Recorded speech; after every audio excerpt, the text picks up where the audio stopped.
Welcome to the love-infused ravings of Bach.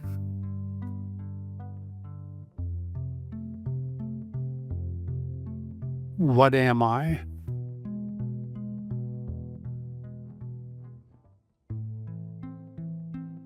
I was just thinking that when I go through periods of suffering, however long they last, I like to retreat. People want to kind of make me feel bad about it or something like that. I isolate, I guess is the word. But I think of it as retreat. It's like the most powerful time for me. It's the hardest time, but it's the most powerful time. It's the time that I learn things and, see my struggle and work with my struggle and free myself of the struggle.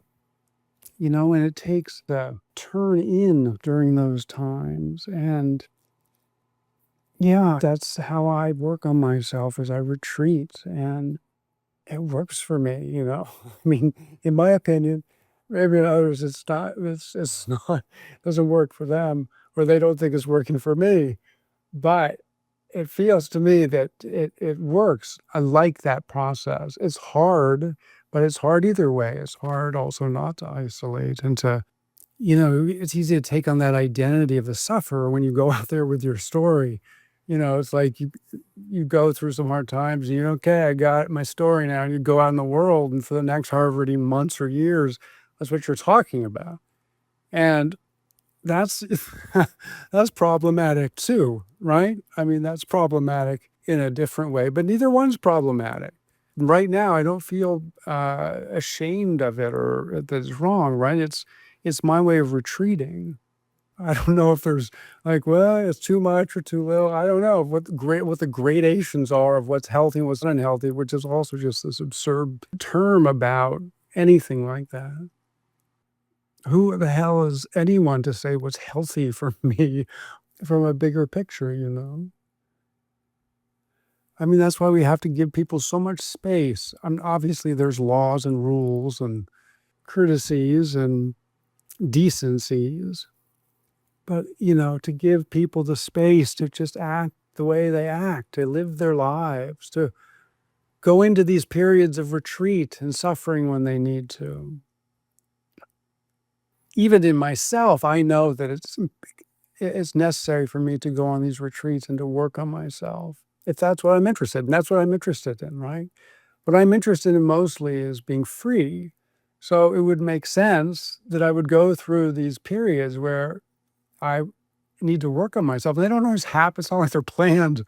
They're not planned. Something happens in our lives and it creates, a new wave of suffering. Some string gets plucked or whatever that hasn't been for a while or has been recently, whatever, or a variation. And we have to work through it again or work through it for whatever. We just have to work through it. And we don't know when those times are going to come. We don't know what it is that's going to cause it. There's always going to be tragedies in our lives because we're all living beings that have things that love things, that love, we love things, people, objects, we love them, the things that we pour our love into. And they're all going to go away at some point, in some version, it's in some point, all of it, right?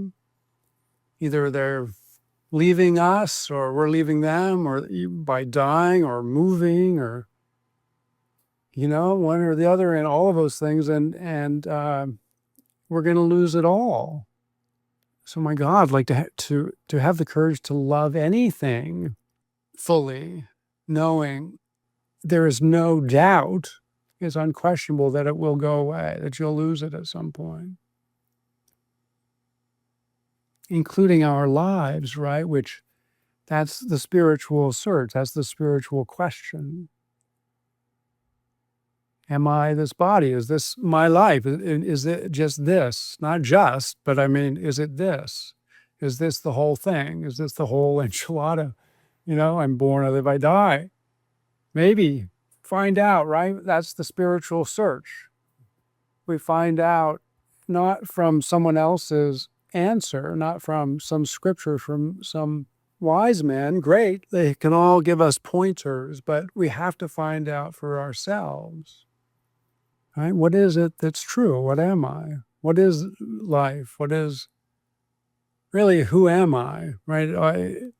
That's really the question. Or I like what am I too, because that takes it out of this sort of, the who am I, we have those immediate responses that we're so familiar with. Like, I'm a this, I'm a that, I'm a lawyer, I'm a doctor, I'm a pilot, I'm a plumber, I'm a dad, I'm a student, whatever, all those things.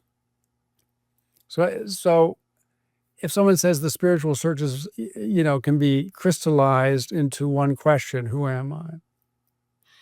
And that can be confusing to some people. It's powerful for some, and I think it can be confusing for others. And so we can reframe it to what am I, which puts this immediate interesting spin on it. Thinking like, wait, what do you mean what? Am I not a person? Right? It even puts that fact, quote unquote fact, on the table right away. What am I? But I think it can be a clearer question for us. But that's the heart, right? That's the heart of the spiritual search. What am I? And I have to find out myself with help from anyone who's been down that path, right? Anyone who can give us clues along the way.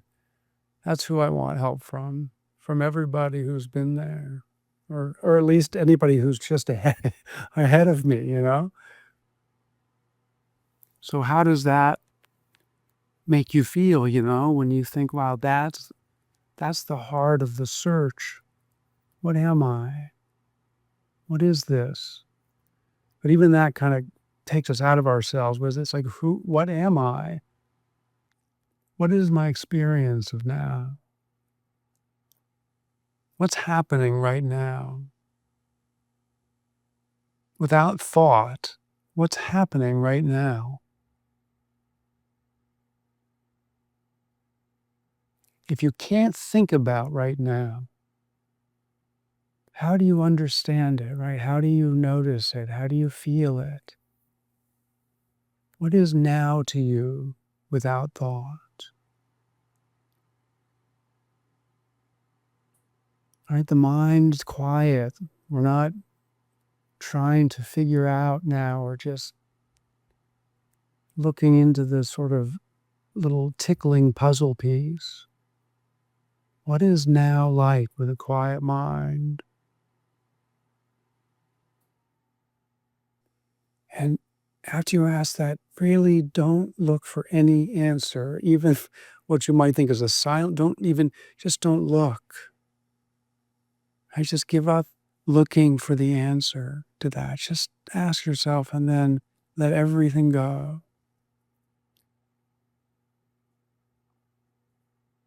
What is my experience of now?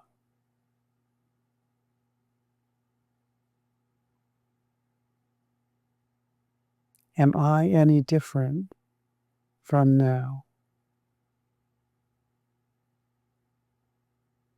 And without thinking, what would that be? What could it possibly be? What is this? What is this? What's happening?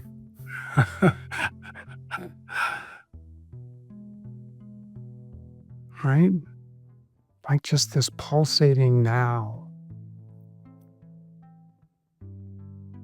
Right? The great aliveness of now.